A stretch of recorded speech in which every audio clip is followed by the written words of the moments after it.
做自自由的模型听 C 狗为您分享。Hello， 大家好，欢迎各位收看这一期的魔文分享。本期要跟各位分享的是万魔会翻模的 HG 新生百事。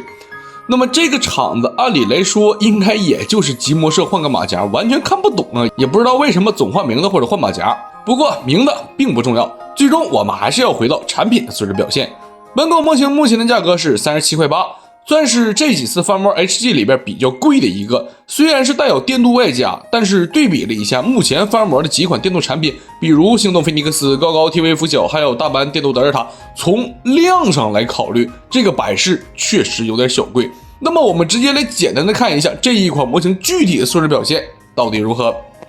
本款模型的盒子相对来说会比较薄， HG 新生百事本身的零件也确实不多，板件算起来也只有10块，不过还有好几块是特别小的。然后我这里边还给了2张水贴，应该算是一个小中奖。基础的说明书也是给了1份。本款模型一共是3块电镀板件，颜色和整体的质感确实还不错，但是也存在一些老问题。由于零件表面并不是很平整，加上漆面可能存在地方比较厚的状态，在部分角度看上去这个零件会有凹凸不平的情况。另外，本款模型也有一部分零件是采用了隐藏水口，不过并不是全部。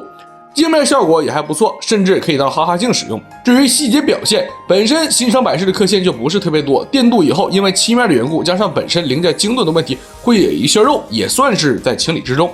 透明件的通透度相对来说会比较一般。本款模型也是给了一张比较小的补色贴纸，实际上有用的我感觉也就是监视器和眼睛的部分，剩下的板件整体还算是比较干净，并且也不是特别的油，刻线细节表现也还算清晰，但是不太锐利，棱角的话会偏肉。蓝色零件水纹相对来说会明显一些，黑色零件有点像金属成银色，摸上去的质感会更硬。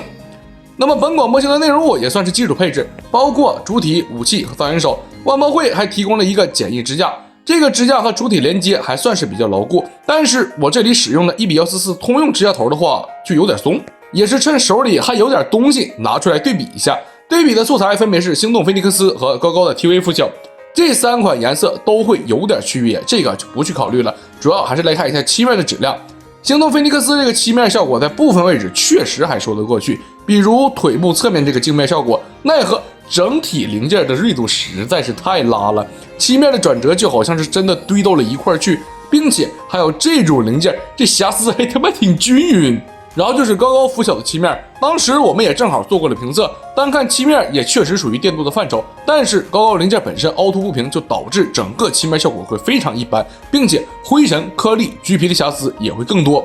另外就是今天的百事，得益于新生百事本身零件比较干净，也没有什么太多的细节，整体看上去还算是可以。不过零件本身也是存在凹凸不平的状态，这个效果在前面的板件里边我们已经有提到了。那么对比高高的话，这一款百事也算是少了一些颗粒和灰尘，但是百事的部分零件也是存在橘皮的。我手中这一款只有造型手侧面是有一些橘皮。首先我们来看一下头部，百事的眼睛是提供了3种样式可以选择，但是我这一款贴纸裁接的都会有些歪，索性就直接选择了这个类似于乱码的眼睛贴纸。另外透明件后方还有一个银色贴纸，但是尺寸裁切的会有些大，不贴也没事儿。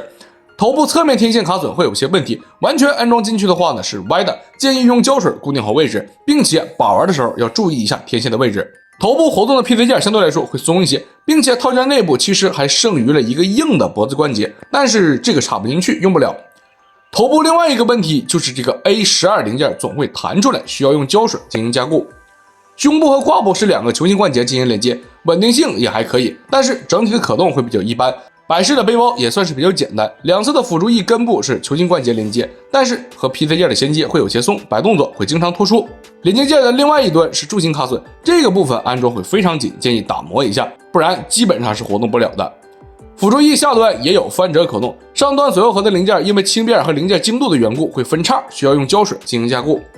背包两侧还有花槽，用来挂载火箭筒，因为两侧是相同的，所以可以挂载2把，但是不能像 MG 2.0 一样把光束步枪也挂载上去。光束步枪和火箭筒的分件设计也是非常的简单，直接左右合就完事了。火箭筒的握把还是带有一段单独的可动，可以调整握持方向。胯部主要就是前云甲和侧云甲是带有可动，前云甲没有什么太大的问题，侧云甲因为尺寸问题，抬起活动角度会有一定的限制。后肩甲为不可动设计，上方挂载着2个光束军刀剑柄，拆除这2个剑柄的时候一定要注意了，不要直接掰，因为剑柄是2个分件组合，这样掰的话会是直接给它掰断件。首先需要给它向上推，再给它抠出来。这个卡扣也会比较紧，需要注意力度。电镀漆面相对来说会比较滑，加上握持手型的孔位也会比较大，光说军刀握持在手上总会秃噜下来。为了做出挥砍动作，也可以把特效件掰成弧形，建议用打火机燎一下。像我这样直接硬掰的话，会出现白边。胸部的问题是这两个部分都是需要进行扩孔，胯部我是没有遇到什么太大的问题。百式金甲侧面的红色是做成了镂空结构，按照补色贴纸给的颜色，这个部分还缺点黑色的框，不过我感觉补不补好像都行。肩甲侧面的零件也是带有一点可动，手臂部分的水口是没有做隐藏处理，正好是在了侧面，只能说得益于底色不是黑色，看上去没有那么明显。除了一对握拳手型，还有一对常见的握持手型。本广模型的手臂关节相对来说会比较紧，并且上臂和肩胛的连接也会比较松，把玩容易松脱，需要加固。同时，针对平转关节也是建议给它打磨一下，剩下的可动也算是比较优秀的状态。百式的腿部属于是半外露状态，小腿部分会露出骨架，针对部分细节也可以补一下色。动力管和小腿侧面的推进器喷口分色都是通过了镂空结构实现，效果还可以。膝盖下端是左右合的外甲夹住一个披萨件，这个部分的关节紧实度对比其他的要差上一些。整个腿部的可动设计是比较简单，加上百式本身也没有过多的外甲干涉，最后整体的可动效果也确实是比较可以。加上翻模的关节紧实度也说得过去，本广模型还是非常适合在手里进行把玩的。那么到此为止，这一款万魔会或者应该说是极魔社翻模的 HG 新生百式就已经全部的介绍完成了。得益于本身万代的设计比较优秀，加上翻模的质量在这个 KO 圈子里边算是一个还不错的状态，舍弃原本的万代橙银色换成了金色电镀，速度效果也会好了很多。不过日后如果再来一个类似于百式 2.0 那种板喷的香槟色配色，估计也不错，毕竟电镀也算是中看不中用，指纹和灰尘是一个很棘手的问题。本广模型也存在着组合度偏紧和部分关节偏松的问题。关于价格横向对比的话，其实我感觉应该还可以再降一点。就目前来说，如果你做过翻模的 HG， 那么这一款模型的素质表现你应该会比较满意。那么本期的视频到这里就已经全部结束了。如果各位对我的视频感兴趣的话，记得点赞关注支持一下。我们下期不见不散，拜拜。